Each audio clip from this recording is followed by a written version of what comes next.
Bonjour, je suis Camille et voici Vincent. Bonjour. Nous vous présentons aujourd'hui la dernière version de téléphone Apple, l'iPhone 3GS. Il est déjà en route pour le laboratoire, mais en attendant d'avoir des résultats poussés, nous vous donnons ici nos premières impressions. À première vue, Vincent, pas grand-chose de neuf par rapport à la version précédente. En effet, entre le modèle 3G et le modèle 3GS, il n'y a que 2 grammes d'écart. L'écran reste le même, la coque reste la même, donc finalement c'est qu'à l'intérieur qu'on voit des différences. Premier changement, Vincent, cet iPhone 3GS est plus rapide que son prédécesseur.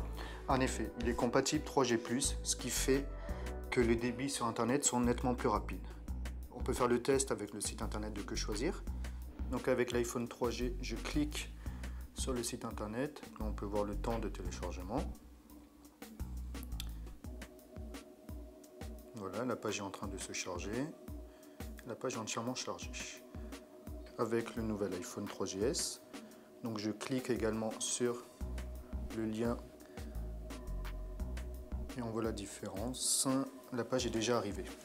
L'iPhone 3GS, Vincent, a aussi plus de mémoire.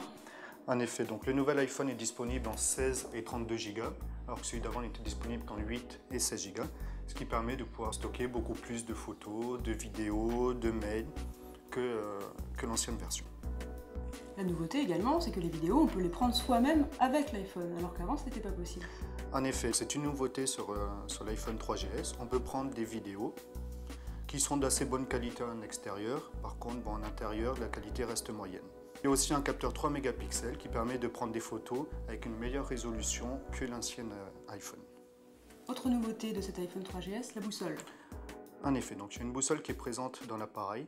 Donc en tant que tel, ce n'est pas forcément très utile. Par contre, dans l'application Plan, ça permet de savoir si on se déplace dans la bonne direction ou pas. Et le lancement de ce téléphone a également été l'occasion pour Apple de mettre à jour le logiciel interne au téléphone. Dans ce logiciel, pas mal de nouveautés aussi, dont peuvent bénéficier tous les possesseurs d'iPhone, y compris des précédents modèles, puisque c'est une mise à jour du logiciel. Et là, on a aussi quelques changements. Il y a un affichage horizontal qui peut se faire dans beaucoup d'applications qui n'étaient pas disponibles avant. Par exemple, quand on tape un message, on peut incliner le téléphone, ce qui permet d'avoir un clavier beaucoup plus grand. On note aussi l'apparition du copier-coller, donc qui est présent sur tous les téléphones depuis longtemps, mais qui était absent des versions précédentes de l'iPhone. Donc très simplement, on sélectionne du texte, on peut copier, coller, tout sélectionner. Donc ce qui permet de pouvoir répéter une phrase ou des mots sans tout retaper. Autre nouveauté logicielle, enfin si on peut appeler ça une nouveauté, c'est enfin l'intégration des MMS à ce téléphone. En effet, donc on peut prendre des photos ou des vidéos et directement les attacher à un message. Donc c'est une application qui était disponible depuis très longtemps, donc parmi tous les téléphones, mais qui était absente des versions précédentes de l'iPhone. Autonomie, solidité, rapidité de l'iPhone 3GS, tous les résultats de notre test en laboratoire seront publiés dans le numéro de septembre de Que Choisir. Ils seront également publiés quelques jours avant sur notre site internet.